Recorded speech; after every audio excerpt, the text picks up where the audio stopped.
안녕하세요 여러분, 스라 플래너 슬플 스라입니다. 오늘은 미국에서 결혼 준비하기 오탄 RSVP와 청첩장에 대해서 이야기해 볼게요. 그럼 오늘도 같이 함께 가시죠.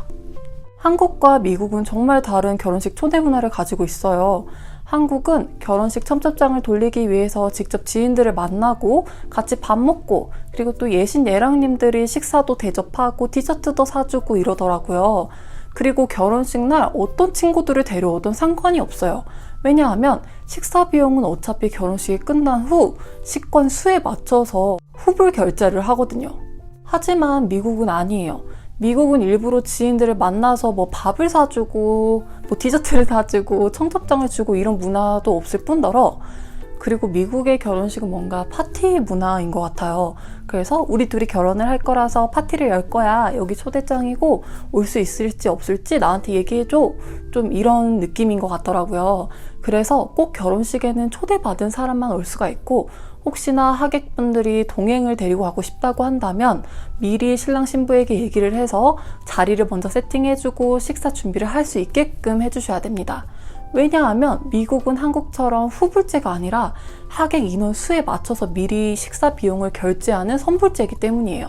물론 미국 내에서 한인분들이 운영하는 웨딩 업체에서는 후불제로 받는 경우도 있다고 해요. 그런데 대부분 미국에 있는 99%의 웨딩 케이터링 업체는 선불제를 선택하고 있습니다. RSVP가 뭘까요? 한국 문화가 익숙하신 분들은 RSVP가 뭐지? 라고 생각하실 텐데, 저도 결혼식 준비를 하면서 RSVP의 개념을 알게 됐습니다. RSVP는 불어인데 바로 회답해 주시기 바랍니다 라는 뜻이에요. 이 뜻풀이 그대로 RSVP는 초대받았을 경우 참석 여부를 확인시켜주는 것을 말합니다. 우리가 청첩장을 돌리고 난 후에는 적어도 결혼식 한 달 전까지는 모든 하객들에게 응답을 받아야 해요. 그런데 결혼식 준비할 때 이게 가장 큰 난관입니다. 사람들이 답을 안 해줘요. 정말 하객분들의 마음을 100번 이해해보자고 하면 결혼식이 있을 두세 달 전에 청첩장을 받았고 두세 달 뒤에 나에게 무슨 일이 일어날지 모르니까 그럼 좀 이따가 얘기를 해줘야겠다라고 해놓고 까먹는 거죠. 그러니까 정말 기다리는 예신님들만 목이 빠지는 상황이 되는 겁니다. 저는 정말 이때를 생각해보면 RSVP를 빨리 해주신 분들이 너무 고맙더라고요. 정말 가슴에 두고두고 감사한 게 남았어요. 이 RSVP를 받는 방법에는 어떤 것들이 있을까요? 첫 번째, 우편. 정말 클래식한 방법이에요. 사실 이게 정석이죠. 이거는 우편으로 청첩장을 보냈을 때 그 봉투 안에 또 다른 봉투가 들어있어요. 그 봉투에는 다시 예신 예랑님께 돌아오는 우표도 붙어져 있고요. 그 카드 안에는 RSVP라고 내가 참석할지 참석 안 할지를 체크하고, 그리고 만일 음식을 선택한다고 하면 어떤 음식을 먹을 건지를 체크하는 칸도 따로 있습니다. 받으신 하객분들은 그거를 작성한 다음에 다시 우체국에 넘겨서 예신 예랑님들께 보내주는 방식인데요. 요새같이 인터넷이 발전하고 또 버튼 하나면은 참석 여부가 확인되는 이 세상에 많이 사용하지 않는 방법이기는 하지만, 클래식한 방식을 선호하시는 커플이나 그리고 인터넷을 잘 할 줄 모르는 어른들께 보낼 때 이런 방법을 많이 사용하더라고요. 두 번째, 문자. 이거는 전 사용하는 커플들을 만나보지는 못했는데, 그냥 간단하게 청첩장에 RSVP는 나한테 문자 해줘 라고 적어 놓으시면은 하객분들이 첩장을 받고 RSVP를 그냥 여러분들께 문자를 하는 방식이에요. 정말 간단할 것 같기는 하지만 또 생각해보면은 그 문자를 받아서 컴퓨터에 또 정리해서 하는 그 예신님의 고생이 얼마나 많을지 상상이 가서, 문자는 사실 저는 조금 비추인 것 같고요. 차라리 문자를 하실 거면은 이따 나중에 말씀드릴 웨딩 웹사이트를 사용하시는 게 나을 것 같아요. 세 번째, 웨딩 웹사이트. 가장 많이 사용하는 방법이죠. 저도 웨딩 웹사이트를 통해서 RSVP를 받았는데요. RSVP는 weddingwire.com, thenuts.com, zola.com 이렇게 세 군데로 나눌 수가 있을 것 같아요. 저도 오랜만에 옛날 생각을 하면서 내 웨딩 사이트가 살아있을까 하고 검색을 해봤는데 아직 있더라고요. 이게 바로 저의 웨딩 웹사이트입니다. 이런 디자인 같은 거는 모두 여러분들이 원하시는 대로 꾸밀 수가 있고요. 저는 웨딩와이어닷컴을 사용했는데 제가 사용해본 결과 다른 친구들이랑 비교를 해보니까 나츠닷컴이 오히려 더 깔끔하고 편한 것 같더라고요. 근데 여러분들께서 선택하시면 됩니다. 웨딩 웹사이트로는 조금 더 깔끔하게 RSVP를 받으실 수가 있는데요. 제가 어떻게 하면 받을 수 있는지 자세하게 설명해 드릴게요. 여기 제 웹사이트에 보면은 메뉴에 포토밖에 없는데요. 저는 이미 결혼식 전에 RSVP 메뉴를 닫아놨기 때문에 없는 거지, 여러분들은 RSVP를 받기 위해 여기 RSVP 메뉴를 만드셔야 돼요. 여기 페이지 세팅에 들어오면 RSVP라는 메뉴가 숨겨져 있죠. 저는 여러분들께 보여드리기 위해 잠깐 오픈해 보도록 하겠습니다. 오픈하니까 이렇게 RSVP 메뉴가 생겼어요. 눌러볼게요. 이렇게 first name, last name 있는데 여기 하객 이름을 하나 넣어보면 내가 하객 명단에 넣어둔 사람들의 이름이 쫙 나옵니다. 여기서 하객분들은 어텐딩인지 아닌지를 선택해 주시는 거죠. 그러면 하객 이름을 다 따로 적어야 되는 건가요? 네, 맞아요. 따로 넣으셔야 합니다. 웨딩와이어닷컴의 경우 따로 게스트 리스트에 초대한 하객분들의 이름을 모두 적어 놓을 수가 있어서 RSVP 탭을 여시기 전에는 꼭 게스트 리스트에 먼저 하객 이름을 모두 넣어주셔야 됩니다. 자, 다시 RSVP로 돌아와서 저는 여기 RSVP 안내말에 동행인이 있을 경우 꼭 메모에 적어 놓으라고 했는데요. 웨딩와이어는 동행인을 적어주세요 라는 칸이 없어서 메모에 적어달라고 했는데 나츠닷컴에는 따로 있더라고요. 그러니까 웹사이트는 나츠닷컴을 추천합니다. 그래도 웨딩와이어로 하신다는 분들은 저처럼 메뉴에 동행인을 적어주세요 라고 해주시면 되고요. 만일 뷔페가 아니라 식사를 서빙하실 예정이라면 세팅에 들어가서 메뉴를 넣어주시고 이렇게 하면 하객분들이 RSVP를 할 때 메뉴를 직접 고르실 수도 있습니다. 하객분들이 RSVP를 하면 저희는 오버뷰에서 실상황을 확인할 수가 있어요. 제가 결혼식을 준비하면서 가장 스트레스 받았던 부분이 바로 RSVP인데요. 제발 확실한 답변을 줬으면 좋겠는데 계속 미루는 사람들도 있고, 그리고 RSVP에 온다고 체크를 해서 식사값이랑 자리 세팅을 다 마쳤는데 마지막에 미안하다 못 가겠다 하시는 분들, 그리고 참석이라고 해놓고 갈지 말지 생각해본다 라고 하는 사람들까지 정말 많은 종류의 사람이 있습니다.